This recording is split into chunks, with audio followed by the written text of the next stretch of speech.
সকলকে স্বাগত আমার চ্যানেল কথার খোঁজেতে। বন্ধুরা, আজ আমি আপনাদের জন্য পড়ছি একটি ভ্রমণ সংক্রান্ত লেখা। লিখেছেন মৃগাঙ্ক ভট্টাচার্য, স্বর্ণকেশী, শবনম, সন্ন্যাসী আর আহালদারা। আমার মতোই যাদের প্রকৃতির সাথে একটা অন্যরকম অনুভূতি জড়িয়ে আছে, তাদের জন্যই আজকের পাঠ। রাজহাঁসের মতো সাদা গাড়িটা চন্দন লামার। 50 ঊর্ধ্ব মঙ্গলয়েড মুখের মানুষটি নিজেই বসেন ড্রাইভিং সিটে। চুলের কাটার মতন বাঁক যেসব পাহাড়ি পথে সাইট ডিস্টেন্স সেখানে খুব কম, সেই ঝুঁকিবহুল সর্পিল পথেও চন্দন অবিশ্বাস্য রকম স্বাচ্ছন্দ্য। তার কাছে পোষ মেনেছে গাড়ির স্টিয়ারিং, ক্লাচ, ব্রেক। সেই ইনোভা গাড়িতে সওয়ার হয়েছি আমরা 7 জন। আমি, স্বাতী, আমার 2 ছানাপোনা, সঙ্গে আমাদের ফ্যামিলি ফ্রেন্ড তমালদা, তার স্ত্রী বিশাখা আর কন্যা ইউনিভার্সিটি পড়ুয়া শ্রদ্ধা। লাটপাঞ্চার, লাটকোঠি আর শিটং হয়ে আমাদের গন্তব্য আহালদারা। সেখানেই রাত্রিবাস করার কথা। করোনেশন ব্রিজ পার করে গাড়ি চলছে। কালীছোড়া অবধি আসার পর বাঁ দিকে বাঁক নিল আমাদের গাড়ি। পাইন, শাল গাছ দিয়ে ঘেরা নির্জন রাস্তাঘাট পাক খেতে খেতে উঠে গেছে লাটপাঞ্চারের দিকে। 13 কিলোমিটার দীর্ঘ পাইন শাল টিকের ছায়া দিয়ে ঘেরা পথ। রাস্তা বিপজ্জনক রকম খাড়া। নয়নাভিরাম নদী, দিগন্ত ছোঁয়া পাহাড় আর ঘন সবুজ জঙ্গল দিয়ে ঘেরা মহানন্দা অভয়ারণ্য থেকে 3500 ফিট উচ্চতার লাটপাঞ্চারের অপরূপ রূপ বর্ণনা করা কার্যত অসম্ভব। পাহাড়ের মাথার ওপর লাটপাঞ্চারের অবস্থিতি। সিমেন্ট গাঁথা সুন্দর সুন্দর বেশ কিছু বাড়িঘর পড়ল চোখে। নজরে এলো স্কুল, হাসপাতাল, পোস্ট অফিস, ছোটোখাটো বাজারও। একটা ফুড জয়েন্টে হল্ট দেওয়া হলো। পেটের ভেতর ব্রহ্মা খাই খাই করছেন। ধনে পাতার চাটনি আর চিকেন মোমো খাওয়া হলো গরম গরম। পেটের আগুন নিভল এতক্ষণে। এবার কাগজের কাপে এলো চা। চা পান করার পর সকলে গেল ওয়াশরুমের খোঁজে। একটা কাঠের বেঞ্চে বসে একটা সিগারেট ধরালাম। এক মুখ ধোয়া ছাড়তেই একটা প্রশ্ন ভেসে এলো, excuse me, can I sit here? খাঁটি সাহিবি উচ্চারণে যিনি কথাটা বললেন তার দিকে তাকালাম। পরনে ভুটানি পোশাক, অনেকটা ড্রেসিং গাউনের মতো। কোমরে কোমর বন্ধনী। তার ওপর দিকে সামনের দিকে পোশাকটা একটু ঝোলানো।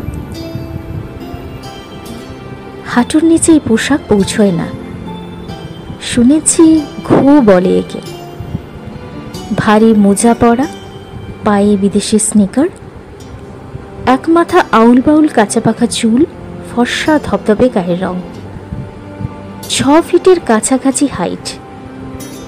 চৌকো চোয়াল, আর্চো নাক, এক মুখ দাড়ি গোঁফ, যার মধ্যে সাদার ভাগই বেশি। বয়স 60-এর আশপাশ দিয়ে। আমি ভাঙা ইংরেজিতে বললাম, নিশ্চয়ই, বসুন এখানে, আমার সৌভাগ্য। কেন সৌভাগ্য কিসের শুনি? ভদ্রলোক বললেন, ইংরেজরা এদেশ ছেড়ে চলে গেছে বহু বছর হলো, তাহলে এখন বিলেতি কেতা কিসের জন্য? একথার জবাব কি দেব? খাঁটি বিলেতি ভদ্রতা তো উনি করলেন প্রথমে। চুপ করে দেখতে লাগলাম মানুষটিকে। ভদ্রলোক কানের কাছে মুখ নিয়ে ষড়যন্ত্র কুটিল মুখে বললেন, একা আসা হয়েছে নাকি সঙ্গিনী আছে গাড়িতে? এই পাহাড়ে আসার কারণ জানতে পারি কি? প্লেজার ট্রিপ নাকি শুধুই বেড়ানো? ভদ্রলোক কথা বলছেন ইংরেজিতে। চেহারা আর কথাবার্তার মধ্যে একটা কর্তৃত্বের ভাব। অন্য কেউ এই প্রশ্ন করলে কি করতাম জানি না, কিন্তু এখানে ওর প্রশ্নের কোনো জবাব মাথায় এলো না চট করে। বাংলা মাধ্যমে পড়ে বড় হয়েছি, গ্যাট ম্যাট ক্যাট, ইংরেজি বলতে পারি না। আমতা আমতা করে বললাম, এই আর কি। এই আর কি? ভদ্রলোক বললেন, ধুর মশাই, এটা কোনো উত্তর হলো? তার চেয়ে বললেই হতো আপনার উত্তর দেওয়ার ইচ্ছে নেই।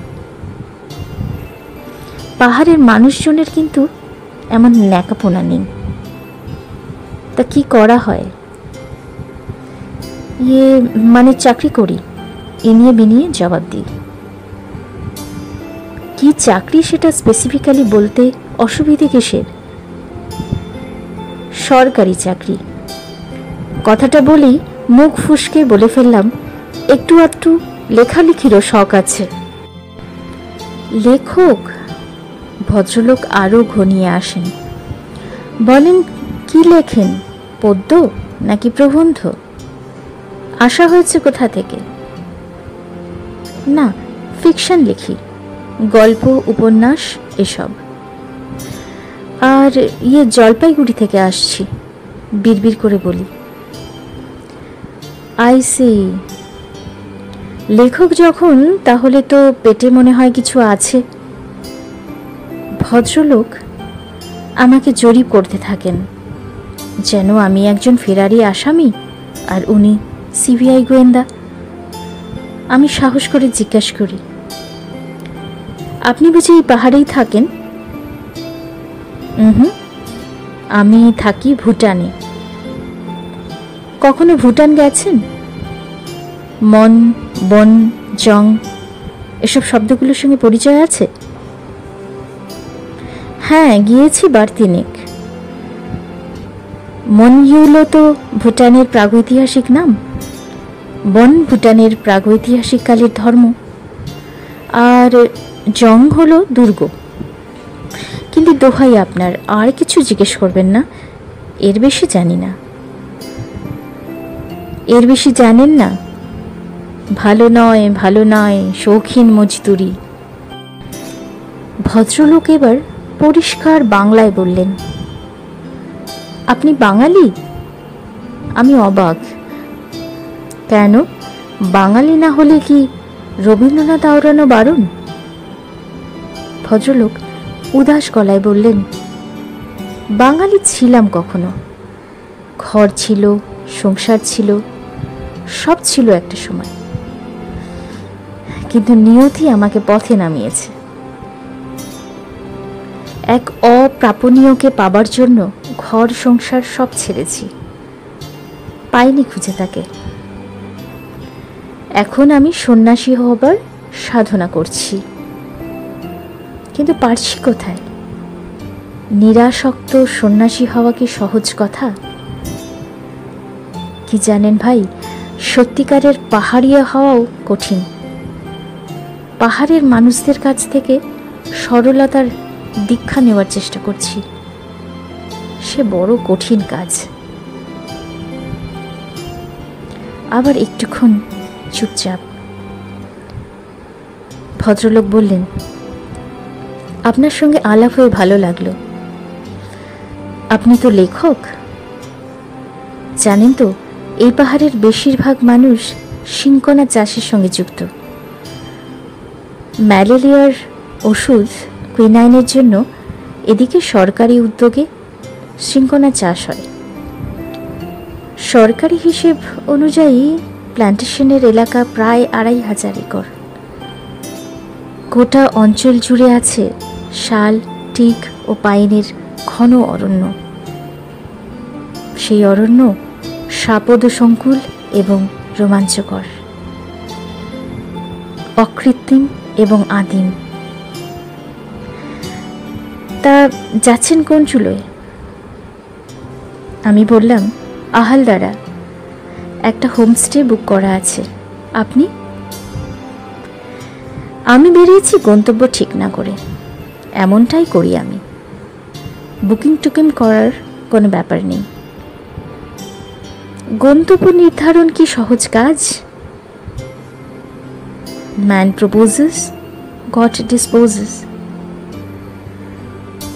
আপনি আমি কে ডেস্টিনেশন সেট করার? লাটপাঞ্চার, সিটং, আহল যে কোনো জায়গাতে থেকে যেতে পারি যেখানে মন চাইবে। ভদ্রলোক উঠে দাঁড়ালেন, পর বললেন, আমি চলি। এই নিন, এটা গিফট করলাম আপনাকে, বড় ভালো জিনিস। ভুটানি পোশাকের ভেতর থেকে তিনি বার করলেন একটা বোতল। আমি কি করব বুঝতে না পেরে বোতলটা হাতে নিলাম। ভদ্রলোক মুখ ফিরিয়ে কাউকে হাঁক দিলেন উঁচু গলায়, আর তখনই আমাদের সাদা গাড়িটার আড়াল থেকে বেরিয়ে এলো একটা ছাই রঙের গাড়ি। চালকের পাশে সামনের সিটে উঠে বসলেন ভদ্রলোক। হাত নেড়ে বললেন, খেয়ে রাত্রিরে শুয়ে পড়বেন, দেখবেন দিব্যি ঘুম হবে। ভুটানি পোশাক পরা ভদ্রলোক চলে গেলেন। আমি বিমূঢ় হয়ে দাঁড়িয়ে আছি। আমাদের টিমের বাকিরা এসে পড়েছে হৈ হৈ করতে করতে। আমার হাতে মদের বোতল দেখে সকলেই হাঁ। তমালদার তাজ্জব গলায় বলল, এ তো দেখছি স্পেশাল কুরিয়ার হুইস্কি, ভুটানের জিনিস। এখানে কি করে জোগাড় করলি? না, তোকে তো শ্রদ্ধা করতে ইচ্ছে করছে রে। ভুটানি বোতল নিজের হেফাজতে নিয়ে চলে গেল তমাল। ঠিক হলো রাতে এটা দিয়ে গলা ভেজাতে হবে। কনকনে ঠান্ডায় শীত বোধটা আর থাকবে না। আমি আমাদের চালক চন্দনকে বললাম, এবার কোথায় যাব আমরা? চন্দন বললেন, একটা চক্কর দিয়ে আসবো লাটকোঠি থেকে। লাটপাঞ্চার থেকে প্রায় 4 কিলোমিটার পথ। গাড়ি চলছে, আঁকা বাঁকা পাথুরে অমসৃণ রাস্তা সোজা ঢুকে গেছে বনের মধ্যে। দিনের বেলাতে গাঢ় অন্ধকার, গা ছমছম করে। এই লাটকোঠিতে রয়েছে ব্রিটিশ আমলের একতলা একটি বনবাংলো। সেখানে পৌঁছে সকালে এগিয়ে গেল সামনের দিকে। চন্দনলামা সিগারেট ধরালেন। সেটা দেখে আমারও ধূমপানের ইচ্ছেটা উস্কে উঠল। সিগারেট ঠোঁটে গুজে দেশলাই জ্বালাতে গিয়ে বললাম, লাটকোঠি নামের উৎস কি? চন্দন একমুখ ধোয়া ছেড়ে বললেন, স্থানীয় লোকেরা বলে লাটপাঞ্চারের অবস্থিত কুঠি, তাই লাটকোঠি। তা নয়, লাট সাহেবদের আমলের কুঠি, সেখান থেকে নাম হয়েছে লাটকোঠি। হঠাৎ পাশ থেকে এক ভদ্রমহিলার রিনরিনে গলায় ভেসে এলো।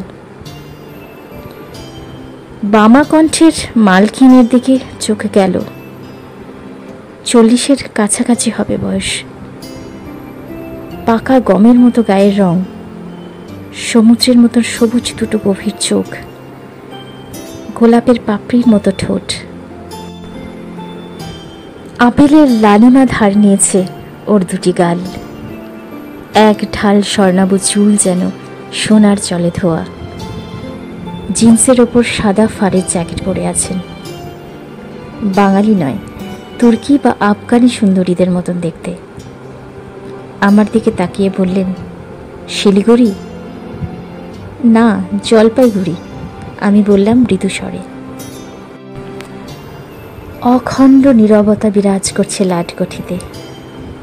সেই অপার নিস্তব্ধতার মধ্যে জ্যোতিচিহ্নের কাজ করছে বিচিত্র সমস্ত পাখির ডাক। আমি দেখছি প্রাচীন এক বৃক্ষের সামনে দাঁড়ানো ভদ্রমহিলাকে। তিনি গাছটির গায়ে হাত বুলিয়ে বললেন, কত কিছুর সাক্ষী এই গাছ, কত কিছু সহ্য করে এর এই অবস্থিতি। এই মহিরুয়ের গায়ে হাত রাখলে পবিত্রতার ছোঁয়া পাওয়া যায়। আমি বললাম, হয়তো প্রাচীন গাছকে দেবত্ব আরোপ করে মানুষ আসলে সম্মান জানিয়েছেন সহিষ্ণুতাকে। ভদ্রমহিলা বললেন, দামি কথা বলেছেন। আসলে কি জানেন, লাটকটির সৌন্দর্য আর মৌনমুখর নিস্তব্ধতায়। প্রজাপতি আছে নানা রঙের, তাদের রং বেরঙের ডানায় খুঁজে পাওয়া যায় উড়ে চলার ছন্দ। যারা লেপিডপ্টেরিস্ট অর্থাৎ প্রজাপতি নিয়ে চর্চা করেন তাদের ভালো লাগবে এখানে এলে। আমি সায় দিয়ে বললাম, ভিউ পয়েন্ট হিসেবে লাটকটির কোনো তুলনাই নেই। এখানে বসে যেদিকে দুচোখ যায় শুধু পাহাড়ের মাথায় দেখা যায়, মনে হয় অগুন্তি সমুদ্রের ঢেউ। এখানে আকাশের ছবি ক্ষণে ক্ষণে পরিবর্তনশীল। এই রোদ চলে গিয়ে মেঘের ছায়া। আকাশের দিকে তাকিয়ে দুটো হাত দুদিকে ছড়িয়ে দিয়ে তিনি বললেন, শহুরে ক্যাকোফোনি থেকে অনেক দূরে এমন নিবিড় নিস্তব্ধ নির্জন জায়গা বড় একটা দেখা যায় না। পাখি আর হর্নবিল দেখতে হলে আসতেই হবে এখানে। এই দেখুন কেমন থেকে থেকে নাম না জানা পাখির তীক্ষ্ণ শীষ কান ঝালাপলা করে দিচ্ছে। পাখির ডাক আর পাখির ডানা ঝাপটানির আওয়াজ ছাড়া কোথাও কোনো শব্দ নেই যেন। কি সুন্দর, তাই না? আমি বললাম, যারা ধ্যান করেন তারা হাতের স্বর্গ পাবেন এখানে এলে। প্রাকৃতিক নিরিবিলি পরিবেশ তাদের লোভ দেখাবে দুর্দণ্ড চোখ বুজে নিজের মধ্যে অন্তর্যাত্রা করার জন্য। ভদ্রমহিলা আঙুল উছিয়ে বললেন, ওই দেখুন দুটো চেয়ার পাতা আছে। নিজস্ব মানুষটির সঙ্গে এখানে পাশাপাশি বসে সময় কাটানোর চাইতে ভালো কিছু আর হতেই পারে না। আর ওই দূরের পাহাড়ের মাথায় ওটা চোরতেন ভিউ পয়েন্ট। আর ওই যে রাস্তাটা দেখছেন, লাটকটি থেকে ওই পথ ধরে চলে যাওয়া যায় কুহি বনাঞ্চলে। আর ওই রাস্তাটা গেছে গুলমায়। জানেন তো, স্থানীয়রা গুলমাকে অতি পবিত্র জায়গা বলে মনে করেন। এই জায়গাটাকে ঘিরে প্রচলিত রয়েছে অজস্র জনশ্রুতি।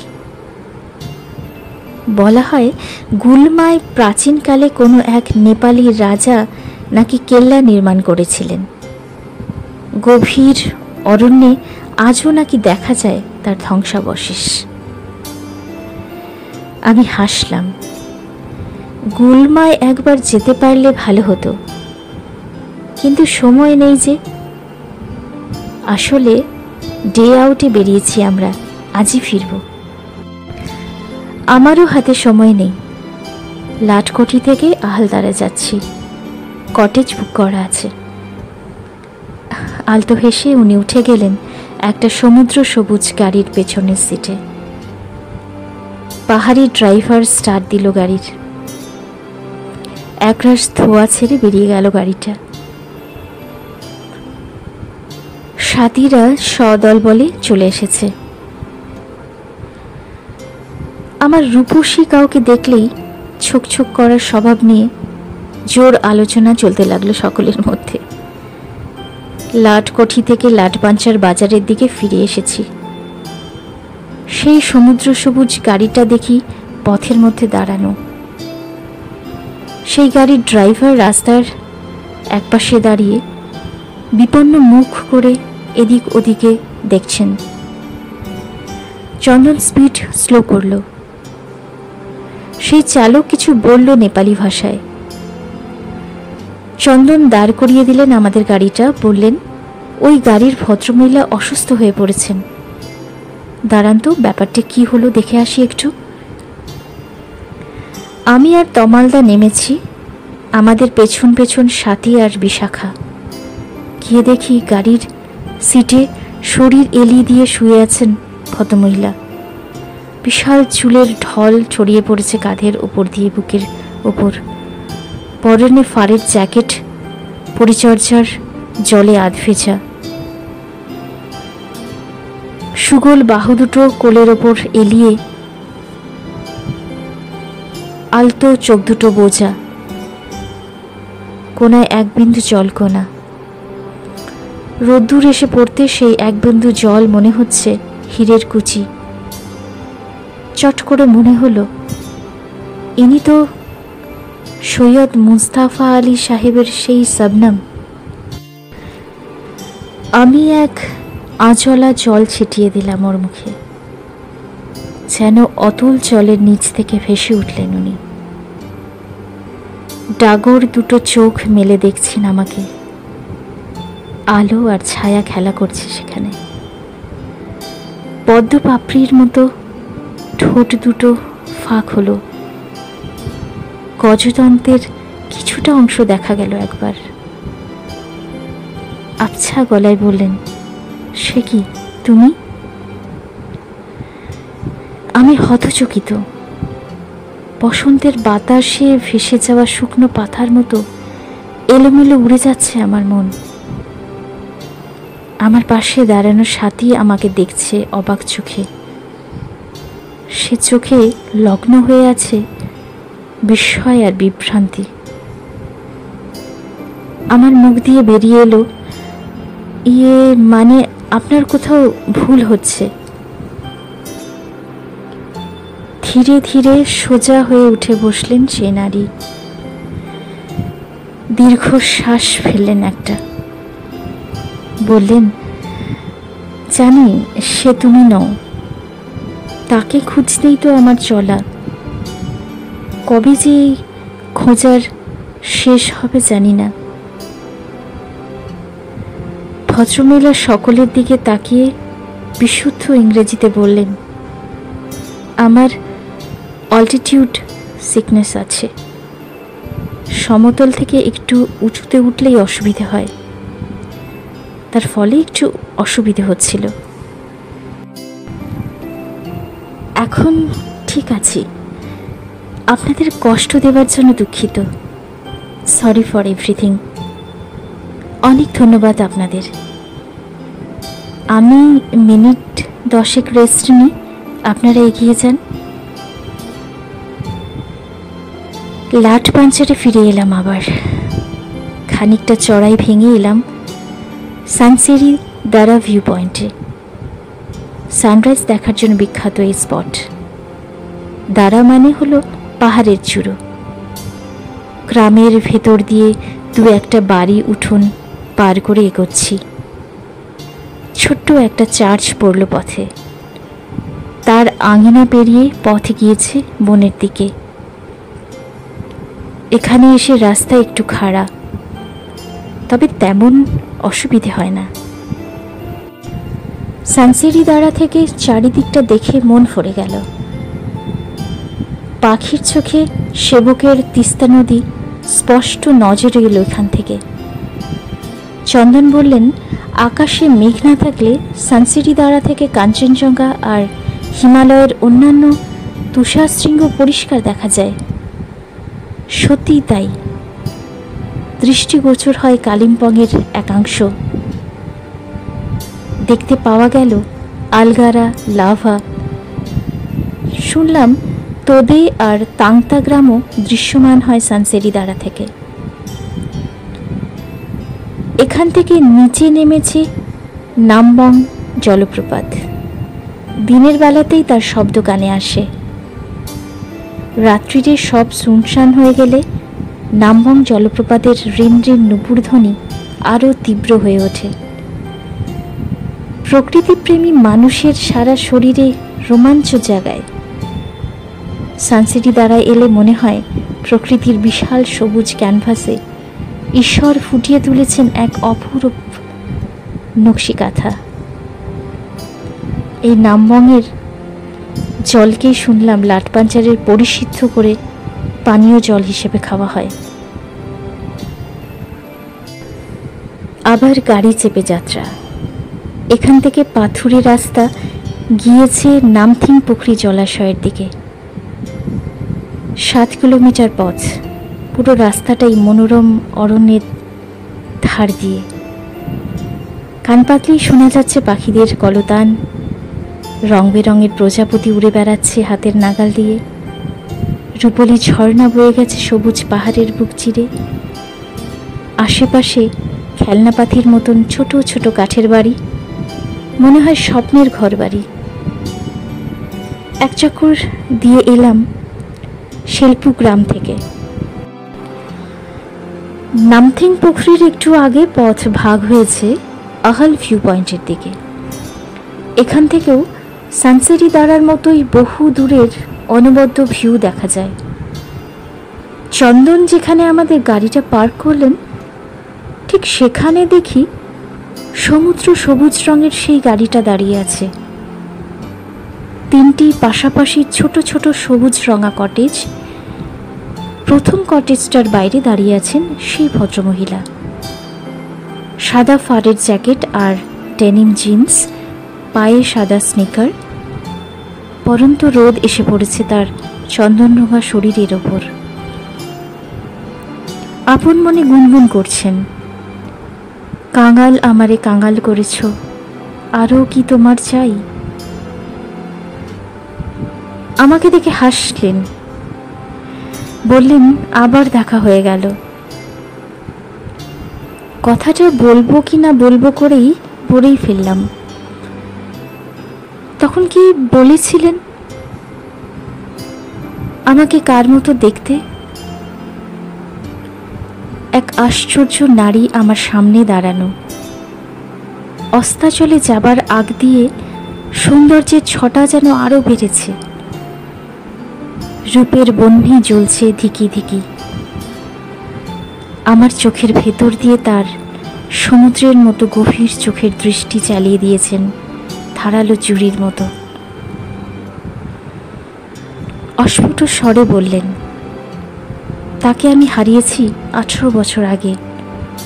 সেই থেকে তাকে খুঁজে চলেছি, সারা ভারত চষে ফেলেছি, কোথাও পাইনি। এবার এসেছি আহলদারায়। আমি বললাম, রাতে এখানে থাকবেন বুঝি? তিনি জ্যাকেটের পকেট থেকে একটা কমলালেবু বের করে আমার হাতে দিয়ে বললেন, এই পাহাড়ের নিস্তব্ধ নিথর সৌন্দর্য উপভোগ করতে হলে রাতে থাকতেই হবে। তারায় তারায় খচিত রাতের আকাশ মন ভালো করে দেবে, বুঝিয়ে দেবে এই বিশাল গ্যালাক্সির মধ্যে এই আমির অস্তিত্ব কতটা ক্ষুদ্র। এখান থেকে চমৎকার সূর্যোদয় দেখা যায়। কাল সকালে সানরাইজ দেখব এখান থেকে। এই নাও কমলা লেবু খাও। আলী সাহেবের শবনমের হাতেও তার প্রেমিক একটা লেবু দিয়েছিলেন না সেই উপন্যাসে? সেসব ভাবতেই ভাবতে অন্যমনস্কভাবে কমলা লেবুর খোসা ছাড়াচ্ছিলাম। ভদ্রমহিলা বললেন, আচ্ছা তুমি কি গ্রহরত্নে বিশ্বাস করো? আমি বললাম, ঠিক বুঝে উঠতে পারি না, বিশ্বাস করব কি করব না। তিনি একটা দীর্ঘশ্বাস ফেলে বললেন, যারা বিশ্বাস করে তারা বলেন যে রক্তমুখী নীলা সকলের সহ্য হয় না। কি জানো, সে ছিল আমার রক্তমুখী নীলা। তাই যখন তাকে কাছে পেয়েছিলাম তখন পুড়েছি আগুনে। যাবার সময়ও সে আমাকে পুড়িয়ে ছাই করে দিয়ে গেছে। আমি ইতস্তত করে বললাম, কিছু মনে করবেন না। বলছি যে আপনাদের মধ্যে বিচ্ছেদটা হলো কেন? সামাজিক বাধা, নাকি ভালোবাসাতেই ফাঁকি ছিল কোথাও? ভদ্রমহিলার নীল চোখ দুটো ধক করে জ্বলে উঠল 1 সেকেন্ডের জন্য। বললেন, ফাঁকি? ভালোবাসায় ফাঁক ছিল বলছো? সেটা থাকলে কি সেই জের টেনে চলছি এত বছর ধরে? না, মানে বলছিলাম যে হয়তো এটা আপনার এক ধরনের বিশ্বাস। কথাটা মুখ ফসকে বেরিয়ে গেল আমার। উনি যেভাবে আমার দিকে তাকালেন, কয়েক সেকেন্ড তাকিয়েই থাকলেন আমার দিকে জ্বলন্ত চোখে। ধীরে ধীরে স্তিমিত হয়ে গেল সেই আগুন আঁচ। মুখ ফিরিয়ে হাঁটা দিলেন কটেজের দিকে। তমালদা চলে এসেছে আমার পাশে, লঘু গলায় বলল, তুই তো দেখছি ভারী বজ্জাত, কি এত কথা তার সাথে? যাকে শোন, কটেজের ওই দিকটায় কিচেন, খাবারের জন্য অর্ডার করে এসেছি। প্রৌঢ়া দোকানে জানিয়ে দিয়েছেন চিকেন বারন্ত, কাজেই মাংস ভাত হবে না, শুধু ডিমের ঝোল ভাত জুটতে পারে। রাজি না হয়ে উপায় কি? ঘণ্টাখানেক বাদে তৈরি হলো খানা। খিদের মুখে চেটে ফুটে খেলাম সকলে, দিব্যি স্বাদ। খাওয়া দাওয়া সেরে এবার আমাদের যাত্রা নামথিং পোখরির দিকে, যার উচ্চতা 4250 ফিট। যেদিকে চোখ যায় ধাপচাষের পাহাড়, জলাশয়ের ওপারে শিব মন্দির। এই শিব মন্দির নাকি খুব জাগ্রত, তবে নামথিং পোখরির আকর্ষণ অন্য কারণে। এখানেই বাস করে বিরল প্রজাতির উভচর প্রাণী সালামান্ডার। ছোট কুমিরের মতো দেখতে এই জীব নাকি আগুনে পড়ে না, স্থানীয় মানুষদের বিশ্বাস অন্তত তাই। এদিকের জোরপোখরিতেও রয়েছে সালামান্ডারের ঘাঁটি। সুদূর উত্তর আমেরিকার বাইরে শুধু এই দুটি জায়গাতেই নাকি সালামান্ডার দেখতে পাওয়া যায়। বিকেল সন্ধ্যের দিকে গড়াচ্ছে। একটু ঢু মেরে এলাম শিটং থেকে। একে বেঁকে নেমে যাওয়া পথের ধারে পাহাড়ি ছোট ছোট গ্রাম্য বাড়ি, তার সামনে কমলা লেবুর গাছ। শিটংয়ে একটা মজার কাণ্ড হলো, গ্রাম্য একটি কাঁচা বাড়ির সামনে ফলে ভরা কমলা লেবুর গাছ দেখে দাঁড়িয়ে পড়েছিল আমাদের গাড়ি। একটি বছর 12 ছেলে দাঁড়িয়েছিল তার বাড়ির সামনে। আমাদের দেখে বলল, সান্তরা নেবে? ভেতরে এসো, উঠোনে অনেক সান্তরা গাছ আছে। তার পিছু পিছু চলে এলাম তাদের বাড়ির উঠোনে। অজস্র কমলালেবু গাছ ফলের ভারে নুয়ে পড়েছে। এক নেপালি মহিলা, ছেলেটির মাই হবে খুব সম্ভব, আমাদের স্মিত মুখে বললেন, ছিঁড়ে নাও, যতগুলি খুশি। আমার পুত্র মহানন্দে ডজন দেড়ে কমলালেবু ছিল। মনে মনে অঙ্ক করছিলাম কত টাকা শুনতে হবে এতগুলো কমলালেবুর জন্য। আমাকে অবাক করে দিয়ে মহিলা একগাল হেসে বললেন, এটা উপহার পাহাড়বাসীর তরফ থেকে, আবার আসবেন শিটংয়ে। বাকরুদ্ধ হয়ে গ্রাম্য মহিলাটিকে দেখছিলাম। হয়তো প্রথাগত শিক্ষায় শিক্ষিত নন, তেমন আর্থিক সচ্ছলতা নেই, কিন্তু অন্তরের ঐশ্বর্যে এই মানুষগুলি যে আমার মতো মানুষের থেকে অনেক বেশি ধনী, তার প্রমাণ পেলাম হাতে কলমে। অকৃত্রিম শ্রদ্ধায় মাথা নত হয়ে গেল। সন্ধেবেলা ফিরে এসেছি আহল্লারায়। গাড়ি থেকে নামতেই দেখি একটা ছাই রঙের গাড়ি দাঁড়িয়ে আছে একপাশে। গাড়িটা চেনা চেনা লাগলো।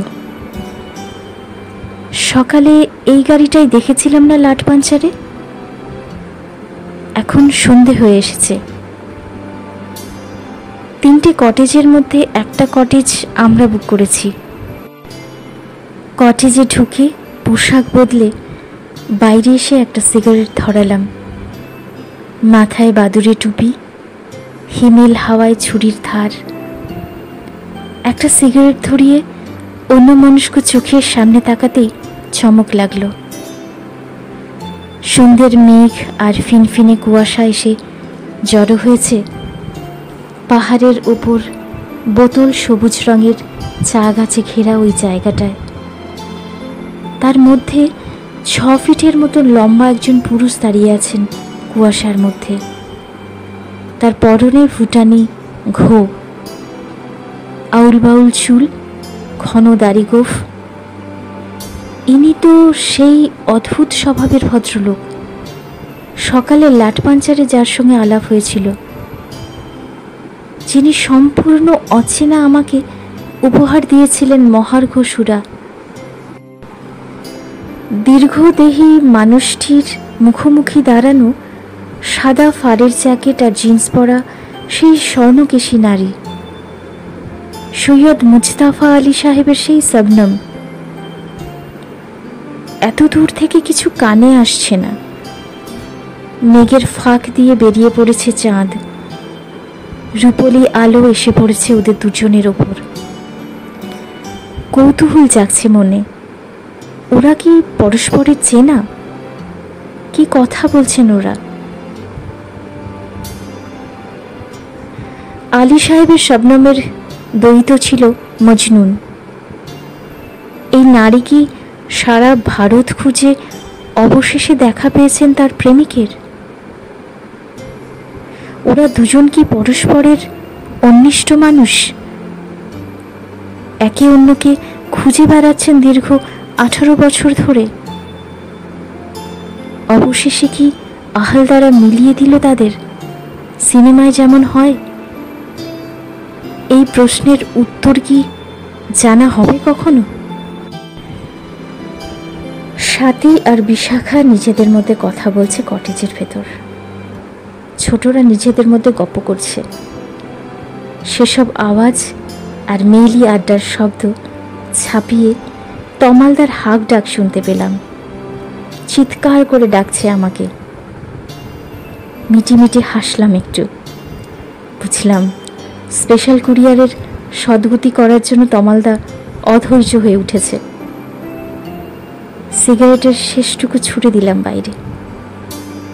হিমেল কুয়াশা ভেজা ঘাসে পড়া মাত্র নিভে গেল জ্বলন্ত সিগারেট। দুর্মর কৌতূহলটা গিলে নিতে হলো। তমালদাকে সাড়া দিয়ে বললাম, এই তো আসছি। কি বন্ধুরা, এই যে এত সুন্দর কথাগুলো অনেক সময় আমাদের বইয়ের পাতায় পড়ে থাকে, তাই না? অনেকের পড়া হয়, অনেকের পড়া হয় না। এত সুন্দর লেখাগুলি অনেক অনেক মানুষের কাছে পৌঁছে যাওয়াটা আমার মনে হয় কাম্য।